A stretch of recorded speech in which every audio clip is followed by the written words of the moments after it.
Un saludo, amigos y amigas que siguen la Semana en de Grado. Como ustedes saben, estamos en una serie dedicada a la investigación en Bolivia y eso es lo que vamos a intentar llevarles semana a semana. Esta vez tenemos como invitado al doctor Mauro Costantino, que es el jefe del DIPGIS de la UMSA. Vamos a escuchar su opinión, pero lastimosamente el primer minuto de la grabación se me ha perdido, son cosas que suceden, pero les tengo el grueso de la entrevista, que es lo más importante, ¿no? Que son los criterios de nuestro invitado. Les invito asimismo a ustedes a suscribirse a nuestro canal de YouTube, también al de Facebook, a nuestras redes y seguirnos semana a semana en el programa. Un abrazo. Un gusto realmente conocerle. Bueno, estos tiempos son difíciles para entrevistarse y gracias por concedernos este tiempo. Doctor Costantino, usted es encargado del área de posgrado de humanidades. ¿Nos puede explicar un poco cuál es? En realidad ahora estoy encargado del Departamento de Investigación, Posgrado e Interacción Social de la UMSA. Mi anterior cargo era el posgrado de humanidades. Ahora estoy en el departamento, en el DIPGIS, Departamento de Investigación, Posgrado e Interacción Social de la universidad. ¿Cómo fue que llegó usted a la UMSA y usted tiene nacionalidad italiana, ¿no? Sí, vine en 2010 respondiendo a una convocatoria que se lanzó en 2009 para la apertura de la cátedra de italiano. Desde ese entonces, a través de un convenio que se ha renovado ya un par de veces entre la UMSA y la Universidad de Torino en Italia, auspiciado por fondos del Ministerio de Asuntos Exteriores italiano en una primera instancia. Se lanzó la propuesta de la cátedra de italiano y en la carrera de lingüística y idiomas tenemos como curso libre a la cátedra de italiano. Por eso vine y las primeras clases de italiano empezaron en 2010, febrero 2010. Tenemos un buen número de inscritos y de hecho contamos ya con magíster y doctores que han conseguido becas a Italia para seguir su estudio de posgrado. Oh, súper interesante. A nosotros nos interesa mucho y hemos hecho los anteriores programas de nuestra serie sobre la investigación en general y la investigación en Bolivia, ¿no?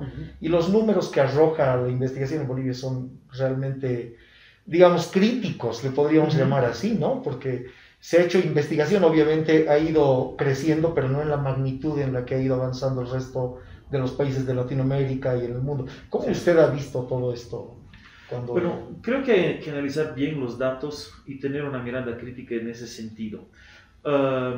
Es cierto, la investigación en Bolivia necesita mucho camino, en el sentido de que tenemos todavía, por ejemplo, en Bolivia no existe un fondo de ciencia y tecnología donde el Estado impulse la investigación, por ejemplo. La investigación es uno de los inversiones más caras en el mundo, lo sabemos perfectamente. Los países más desarrollados son los países que invierten más en educación y en investigación, por ejemplo.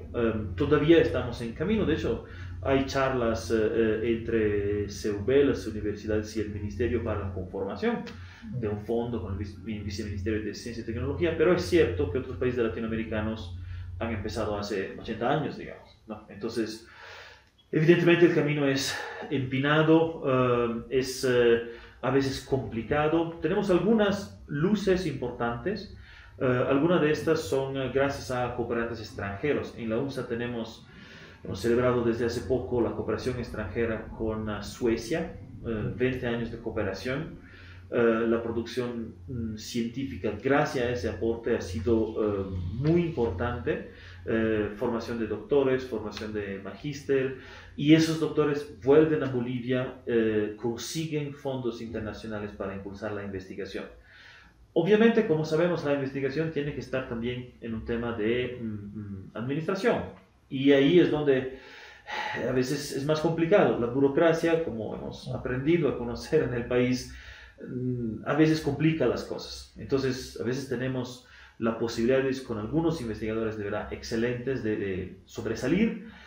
Y bueno, el rol en realidad del DIPGIS es de simplificar estas cosas. Estamos ahora en una gestión que trata justamente de quitar todo lo engorroso de la burocracia a todo nivel. No es ni siquiera un discurso UMSA, creo que cada boliviano se encuentra algunas veces en la vida chocándose con con la burocracia. La idea sería que la investigación pueda hacerse de manera más ágil, esbelta, ¿no? Porque obviamente los retrasos burocráticos son una penalización.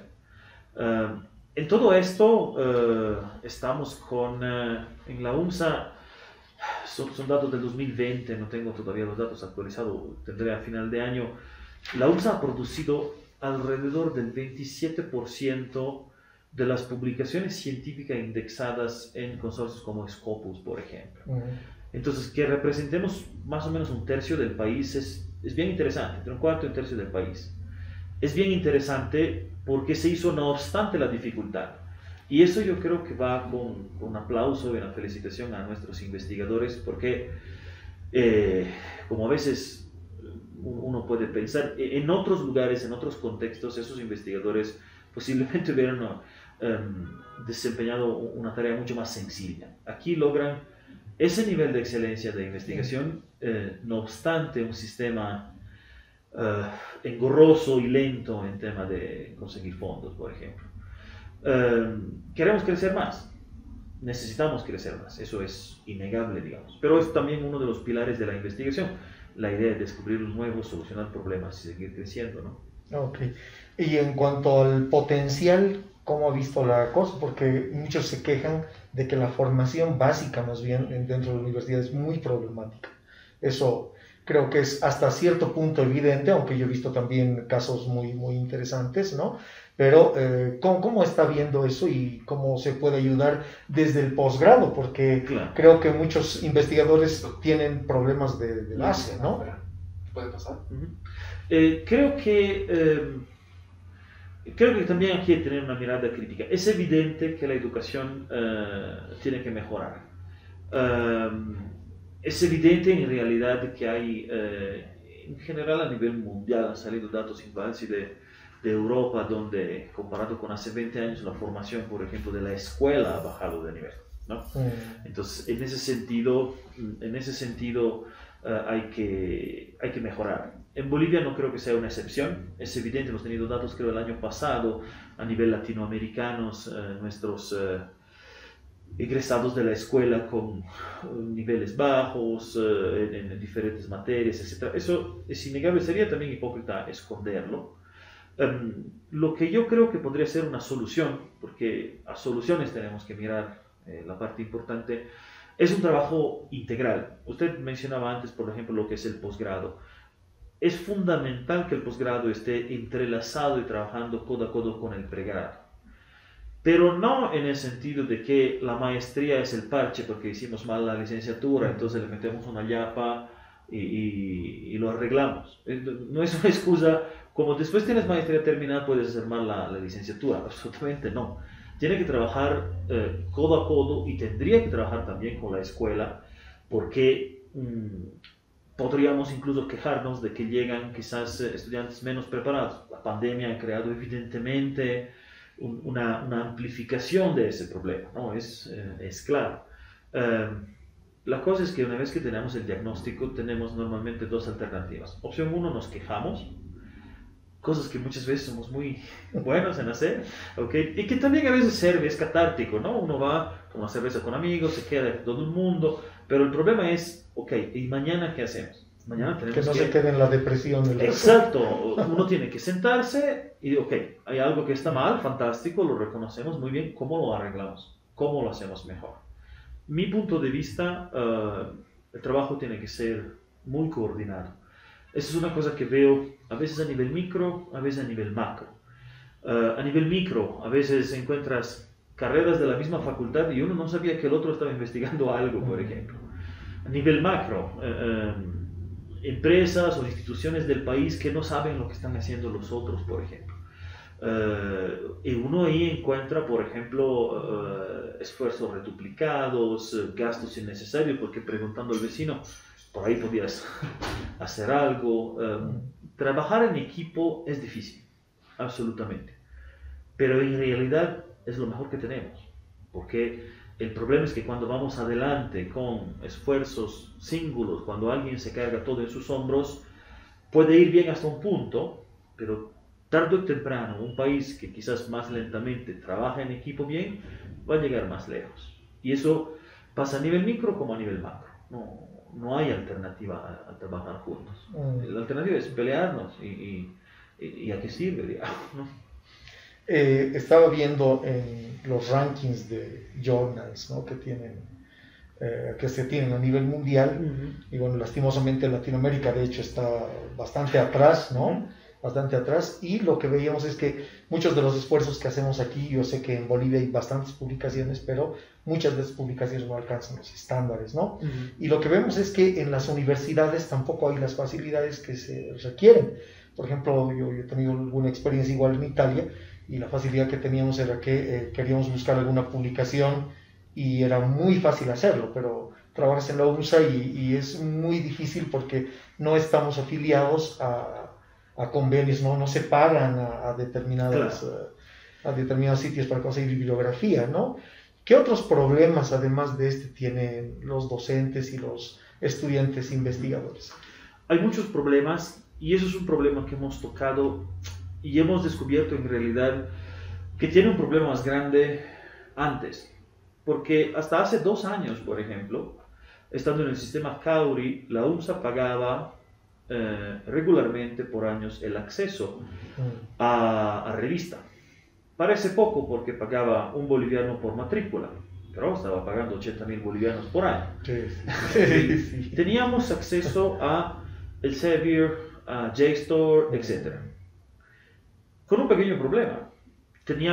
Estábamos pagando para miles y miles de accesos y un porcentaje ridículo, ínfimo, tanto de docentes como de estudiantes, accedía a eso.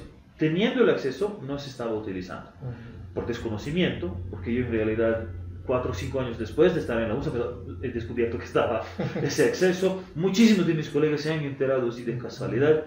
Entonces, a veces los problemas son más grandes de lo que pensamos, porque teníamos acceso al recurso y no lo estábamos utilizando. ¿Okay? Entonces, ahí ese es el problema. Un servicio como, por ejemplo, el acceso al Elsevier puede servir o no, pero es un servicio. Eso no va a cambiar la investigación. Porque yo puedo dar acceso a toda la UNSA a millones y millones de journals y de papers, pero si no he formado desde el pregrado con una mentalidad de investigador, de descargar, de ponerme al tanto, de leer lo que publica Latinoamérica y el mundo sobre mi tema, tengo acceso a todo eso, pero no lo hago porque no sé qué sirve, para qué sirve. Entonces, esas son herramientas, y pueden ser herramientas muy útiles, pero el problema es a quién das la herramienta. Si a mí me das un bisturí, posiblemente hago daños, porque no soy médico. Por lo tanto, tampoco es solo inversión. El problema es que la inversión tiene que estar fundamentada por formación. Yo puedo tener el laboratorio más equipado del mundo, pero si no tengo la gente detrás de eso, gente sumamente formada que lo hace correr, ahí no voy a conseguir los mismos resultados. Lo mismo para las revistas, por ejemplo, ¿no? Justo esta semana estamos empezando un trabajo de formación, y eso es una de las medidas que estamos tomando para los editores de revistas bolivianas, de la UNSA en particular, revistas en el sentido de revistas científicas, de journal, de academic journal.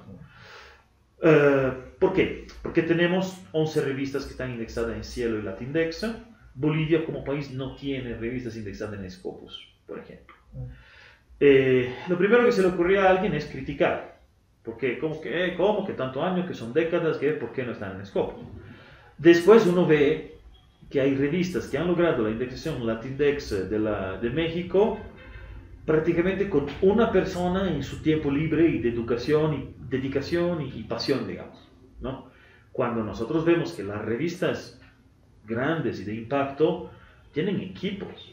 Si uno se va sin ir muy lejos, la Universidad de Costa Rica para las revistas de humanidades tiene un equipo de una decena de personas profesionales y a tiempo completo. Okay. Entonces, cuando te preguntan por qué esa revista, no es que esa revista es mejor, es que aquí tenemos una revista con alguien que se dedica en sus retazos de tiempo, porque no se le da equipo, no se le da lugar, no se le da formación, no se le da siquiera una oficina con una computadora. Okay. Entonces, antes de criticar, es muy importante hacer un diagnóstico y ver cómo tenemos que hacer. Estamos empezando a formar justamente los equipos de las revistas y uno de los objetivos de este curso que estamos empezando en OJS, Open Journal System, es para presentar planes de desarrollos de estas revistas de manera que nosotros podemos incluso formar equipos. Porque eso toca también el problema que decíamos antes. Tenemos revistas en la misma universidad donde hay poquísima persona, una o dos personas que hacen todo el trabajo de una revista, otra revista con una o dos personas que hacen todo el trabajo. Juntando esfuerzos, ahí es donde se puede hacer. Porque yo puedo tener, por ejemplo, las mismas personas que hacen mantenimiento de la página y maquetación, que en vez de trabajar cada uno suelto en su revista, pueden trabajar en equipo y conseguirían mucho más, por ejemplo. Entonces, ¿es un tema de inversión? Claro, también. Es un tema de presupuesto, obviamente, pero antes es un tema sistémico y de formación y de planificación. Porque si no tengo una planificación y no tengo gente formada en eso, la inversión no va a dar los frutos que debería dar. Una pregunta aquí que es medio obligada. Hablando de la burocracia y todo esto, las ideas parecen buenas, pero ¿es fácil en la UNSA hacer todo eso? O, digamos, el problema, siempre se habla de la cuestión política, ¿no? Yo he trabajado en la UPEA también como docente y hay muchas cosas encima, ¿no? ¿Eso impide demasiado el trabajo o es algo que debe dinamizarse de alguna otra forma?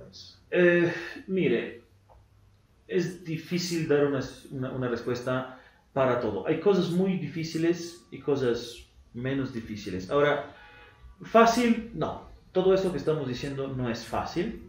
No va a tomar pocos meses. Necesita inversión, organización, necesita dedicación, necesita mucho esfuerzo. Entonces, no es fácil. Sin embargo, primero, el hecho de que no sea fácil no significa que no tenemos que hacerlo, más bien no hay que tomarlo como una excusa. Creo que muchas veces antes se tomó como una excusa, que es difícil, entonces preferimos ir por lo fácil. Pero si fuese así, no seremos investigadores, digamos, ¿no? Y también, y eso hay que rescatarlo mucho, la semana anterior tuvimos el tercer encuentro, el inicio del tercer encuentro de investigadores. Y claro, hay voces que son muy polémicas, hay voces que son más políticas, pero también hay un trabajo bastante silencioso, eso sí, de los investigadores.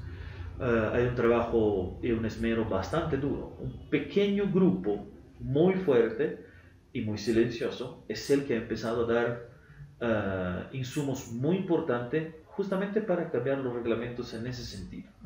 Tratar de cambiar el reglamento de investigación e investigador, la política institucional de investigación, etc. Ahora, yo creo que es importante ver estas señales. ¿Por qué? Porque también es una de las primeras veces que creo el Departamento de Investigación Posgrado e Interacción Social escucha y pregunta a los investigadores. Porque una de las costumbres que se tienen, quizás en el país, lo digo con beneficio de la duda, posiblemente es una mirada externa y no tengo el panorama perfecto, digamos, pero me pasa muchas veces de ver que se tratan de dar directivas, líneas guías, reglamentos desde arriba.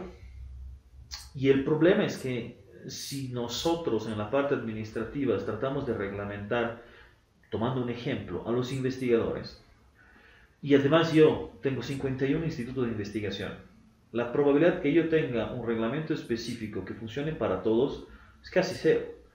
Tienen peculiaridades, necesidades diferentes, etc. Entonces la solución que estamos tratando de adoptar, he empezado en 2020 con mi primer interinato y ahora ya afuera del interinato, es justamente la de sentarse con los investigadores y decirle, ok, díganme lo que necesitan.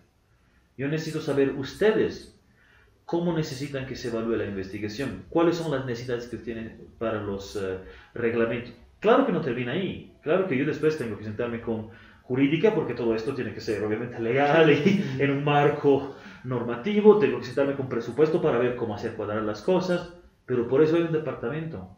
Por eso yo no puedo pedir a los investigadores que hagan los administrativos, porque terminan haciendo lo que no es su trabajo y ellos hacen bien la investigación. Nosotros tenemos que crear las condiciones para, pero tenemos que hacerlo juntos. Y estoy viendo que por primera vez en estos últimos años, o por primera vez de que yo sepa, por lo menos en estos últimos años, está preguntando a los investigadores y se le está escuchando. Hay también diferencias, sí, pregunta, pero igual no nos escucha. Intentaremos, digamos, ¿no? Hay que establecer un diálogo que por diferentes razones, posiblemente la burocracia, o también porque no es fácil. Porque obviamente no es fácil sentarse en una asamblea con 300 investigadores, cada uno que quiere algo diferente, y salir vivo, digamos, ¿no? Pero es nuestro trabajo, es lo que tenemos que hacer. Y como he dicho, no lo tenemos hoy día o mañana o la próxima semana, pero hemos dado un primer paso muy importante. Y paso a paso necesitamos cambiar eso. Será un camino largo, pero es un camino necesario. No sé si usted ha notado una especie de negacionismo. Esto lo digo porque haciendo un análisis de los intentos, los esfuerzos de ver la situación de la universidad en Bolivia, ¿no? Han hecho un trabajo españoles a finales del siglo pasado, ¿no? Han habido intentos de que se entren en ciertos rankings y cosas universitarias. Desde el Ministerio de Educación todo el mundo se ha opuesto los últimos años, ¿no? Y es como querer cerrar los ojos y decir, bueno, vamos a tratar de trabajar entre nosotros nada más y no utilizar criterios externos. ¿Cómo ves esta situación? Ahí hay que ver un poco ese tipo de análisis y autocrítica, ¿no? Yo creo que la madurez intelectual debería ser tal para podernos criticar de manera honesta. Y criticar no significa buscar culpables, porque eso es otro tema. Eso pasa ¿no? también. Exacto, hay que ser un diagnóstico, hay que ser honesto, ¿okay? No hay nada mal en verse como estamos. A veces no nos gusta, pero hay que ser importante. Si yo decido hacer la maratona y me miro al espejo, tengo que ser honesto, porque si no hago un diagnóstico correcto y mañana me lanzo a la maratona, me muero al kilómetro 2, creo, ¿no? Porque, bueno, no estoy entrenado para hacer eso, ¿no? Sí, y hay que ser honesto. El diagnóstico no se puede partir, ¿no? Y por ahí me duele. Me encantaría tener un físico atlético, pero paso más tiempo detrás del escritorio que haciendo deporte. Entonces, me duele, no me gusta, ya, es cierto, necesitamos un cierto grado de madurez intelectual. Por otro lado, es cierto que hay también que analizar el contexto. Entonces, una parte de lo que se dice mejor si nos analizamos nosotros, es cierto, ¿en qué sentido? Para retomar el ejemplo de las revistas académicas, por ejemplo. Yo estoy trayendo también gente de afuera para formarnos, pero voy a traer también a los que aquí han logrado armar revistas académicas para formar a los que quieren armar. ¿Por qué? Porque yo te puedo traer a alguien de Toronto que viene y te dice, mira, nosotros tenemos un presupuesto de $150,000 por año, 20 personas que trabajan, 3 secretarias, equipos de última generación. Nuestra revista es excepcional. Gracias, con ese tipo de inversión y equipo lo logra quien sea, digamos, ¿no? Pero aquí no tenemos eso, ¿no? Entonces, no me juzgues por algo que no puedo tener, porque ahí la evaluación está mal. Entonces, es cierto que una parte de la evaluación tiene que también tener en consideración el contexto. Eso es fundamental, porque yo no puedo evaluar de la misma manera lo que se hace de esfuerzo en la UNSA para hacer una revista y lo que se hace de esfuerzo en UCLA para hacer la revista. Porque el tipo de UCLA tiene 1/3 del trabajo de lo que tiene un investigador acá para llevar adelante la revista. ¿Por qué? Porque se han roto el lomo hace 100 años. Y posiblemente han pasado los mismos problemas, ¿no? No es que no, u otros problemas diferentes, ¿no? Entonces, hay que ver esas dos cosas. De hecho, si ustedes revisan, en Bolivia es bastante famoso el QS Ranking, el ranking QS de universidades. Los indicadores para Latinoamérica son diferentes de los indicadores mundiales. Tenemos porcentajes e indicadores diferentes. En el QS Ranking de Latinoamérica no entra el indicador número de docentes extranjeros, porque es muy difícil tener.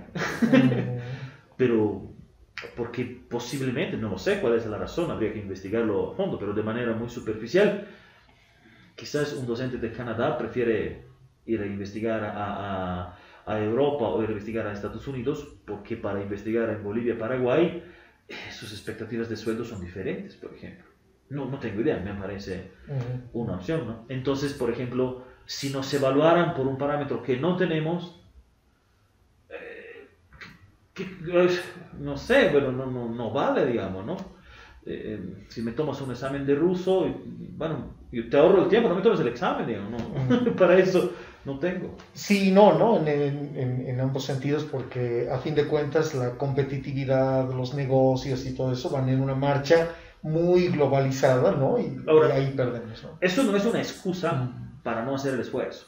Eso no hay que... O sea, el hecho de que aquí no tenemos las condiciones de Tokio o de Vancouver o de Roma o de Berlín, eso, ok, está bien. Entonces veremos cómo estamos, el diagnóstico, hacemos un plan y eso pero no es una excusa para decir, ah, no, bueno, es que estamos mal y nunca saldremos, porque eso es lloriqueo, eso no es esfuerzo. Entonces, claro, hay que ser objetivo, ver dónde estamos desde mi punto de vista y bueno, tratar de hacerlo y ver cómo hacemos.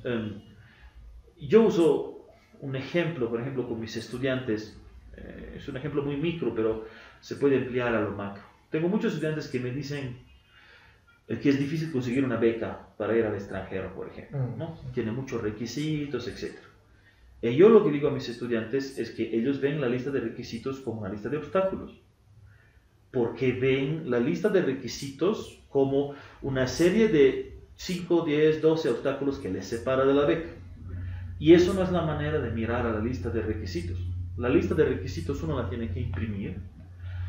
Al lado de cada requisito tiene que escribir hasta cuándo lo consigue y cómo lo va a conseguir. Necesito nivel de inglés. ¿Lo tengo? ¿No lo tengo? Si lo tengo, ok. Si no lo tengo, ¿hasta cuánto?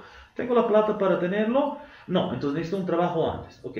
Porque la lista de requisitos no es una lista de obstáculos. La lista de requisitos más bien es el camino para llevarte a la beca. Un desafío. Sí, es que más bien es la mapa, es la ruta. A través de aquellos pasos yo puedo llegar a la beca. Entonces me siento y veo cómo y cuándo lo consigo. ¿Y va a ser fácil? No, absolutamente no. ¿Okay? Pero ese es el camino. Ahora, cuando uno empieza a cambiar la visión en ese sentido, cambia también la manera de ponerse con el trabajo. Y es lo que yo creo deberíamos hacer como universidad. ¿Estamos en las mismas condiciones de Estados Unidos, Canadá, Francia y Chile? No, absolutamente no. ¿Lo queremos esconder? No deberíamos esconderlo. Ok, entonces, ¿qué hacemos mañana? ¿Qué hacemos la próxima semana? ¿Qué hacemos de aquí en 3 meses? ¿Cómo lo hacemos y con quién? ¿Tenemos las fuerzas? Sí, no. Si no, ¿a quién pedimos ayuda? Porque en realidad es haciendo un plan que se solucionan los problemas. Hay una diferencia muy importante entre una idea y un plan. Tienes fantásticas ideas. Si no me dices cómo lo haces, con qué presupuestos, con quién, hasta cuándo, se queda en idea. Y tenemos libros llenos de buenas ideas que pero se han quedado en los estantes, ¿no? Es difícil, ¿no? Hacer este trayecto de racionalidad. Yo he visto en mi experiencia personal, igual en la USA, el esfuerzo, es decir, muchas personas tienen ese esfuerzo, ¿no? Intentan hacerlo. No, muchas personas haciendo el esfuerzo, ¿no? De tener un camino racional. El problema es que tal vez la propia arquitectura, y no voy a decir solo de la UNSA, sino en muchas universidades en Latinoamérica, la autonomía es muy saludable, muy buena para la democracia interna y todo eso, pero a veces establece también trabas para conseguir las metas que se quieren, ¿no? Bueno, pero de todos modos, en términos generales, o sea, de lo que hablamos es que no solo presupuesto, sino también educación, tener un buen plan, ¿no? He visto que en estos años han aparecido, esto no había cuando yo estudié aquí en la UNSA, varias unidades de investigación, ¿no? En diferentes carreras. Eso me parece, por lo menos de intención, es una cosa fantástica, ¿no? Sociedades científicas también de estudiantes, ¿sí? Aunque la producción en volumen tampoco ha aumentado demasiado, ¿no? Habrían algunos otros aspectos que los que hemos señalado como para mejorar, digamos, nuestros índices. Una de las acciones que estamos tomando con DeepHIS va justamente en eso. Por un lado, es muy importante aumentar la investigación. Y eso es un proceso posiblemente a mediano y largo plazo. Porque nadie que te diga, en 3 meses duplico la investigación en la UNSA, le debes creer. Porque no se puede así, a menos que tenga su varita mágica. Por otro lado, y eso es una cosa importante, de nuevo va en el tema de planificación, organización y educación. En los diagnósticos que hemos hecho ahora, existe una zona gris, yo la llamaría, de publicaciones y de investigaciones de la UNSA que están hechas y no son visibles. no hay una costumbre, por ejemplo, no hay un sentido de pertenencia. Si uno va en Estados Unidos, la gente que sale de la universidad, buena o mala que sea, tiene su gorrito, su polera, están orgullosos. En Canadá igual, de la universidad, siguen considerándose parte de una familia, por ejemplo, ¿no? Aquí esta cosa todavía no ha surgido mucho, pero ni siquiera a nivel de paternidad de producción intelectual. Tenemos muchas publicaciones, muchos investigadores, y ahora estamos haciendo justamente una campaña importante con Dickies para eso, que por ejemplo no tienen un perfil a Oxford o no tienen un perfil en Google Scholar. Eso significa que sus investigaciones tienen citas, están citados en el mundo, pero los algoritmos de QS, de Google, etcétera, no están atribuidos a la UNSA, por ejemplo. Y ni siquiera están atribuidos a Bolivia, porque están atribuidos a fulano de tal, anónimo en Google, digamos, ¿no? Y eso, de nuevo, es un problema de planificación. Deberíamos tener bases de datos, una cosa muy sencilla como, por ejemplo, cómo citar a la UNSA. Las mediciones internacionales están hechas por máquinas, por algoritmos. Entonces, si tú escribes UNSA, Universidad Mayor de San Andrés, University of San Andrés University, para un algoritmo son 4 instituciones diferentes. Entonces, ¿es cierto que tenemos que aumentar la producción intelectual? Absolutamente. Pero también deberíamos ponernos de acuerdo en cómo socializamos esta que tenemos, porque por lo pronto la estamos dispersando mucho y posiblemente se ve un tercio a nivel internacional de lo que en realidad hacemos. Y eso es un problema de planificación. Trabajamos mucho, conseguimos resultados, está cerrado en una caja, en un cajón, en un estante, por ejemplo. Ahí ya, pero casi no es responsabilidad del investigador, digamos, ¿no? Porque, de nuevo, por algo hay un departamento. Yo tengo que visibilizar lo que hacemos. También se tiene que trabajar con el Estado, por ejemplo, ¿no?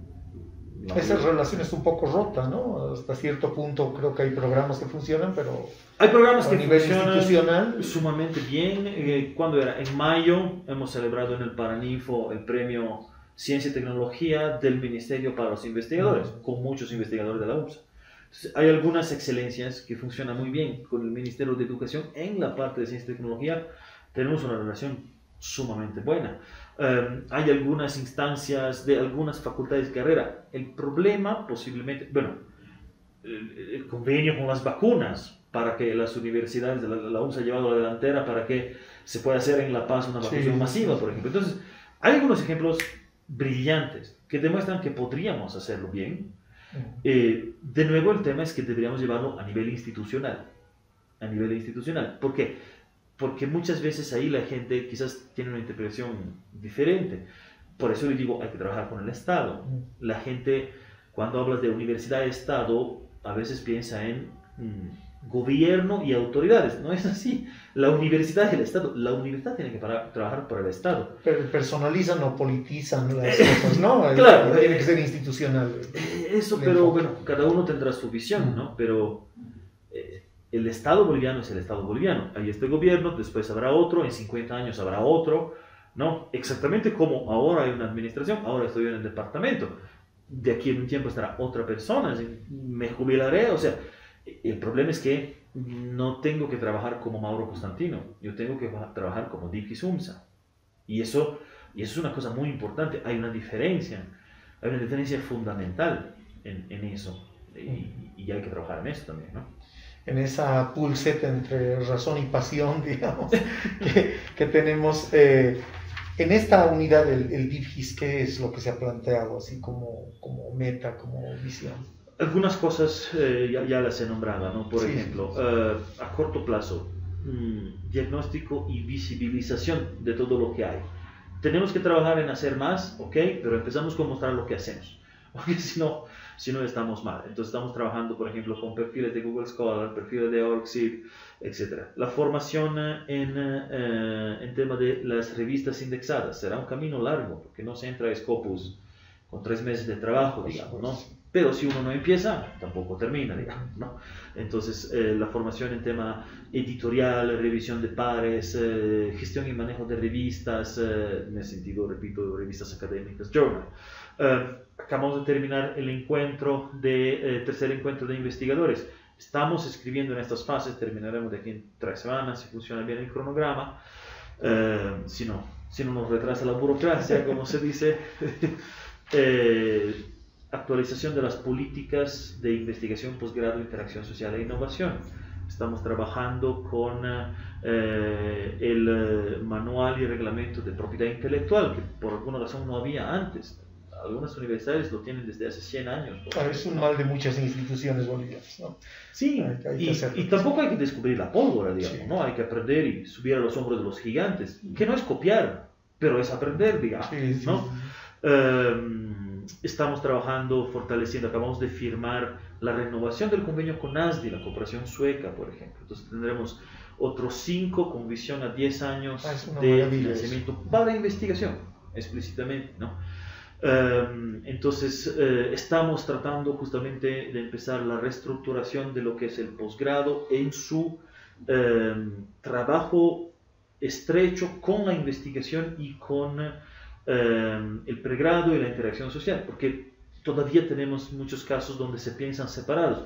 El posgrado es una cosa, la investigación es otra, y sabemos que no debe ser así, por ejemplo, ¿no?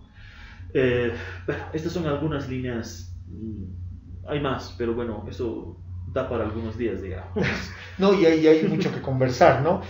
Mauro, yo te agradezco muchísimo por el tiempo que nos has regalado. Sé que el trabajo aquí es arduo, yo les veo trabajar fuera de horario incluso. Entonces, bueno, seguimos aquí. Así son las cosas, ¿no? Muchas gracias por todo el empuje y bueno, pues hasta otra oportunidad. Cuando quieran, tenemos las puertas abiertas. Muchas gracias. Y esa fue la entrevista de la semana. No te olvides visitar nuestras redes, seguirnos, darle like y hacer comentarios.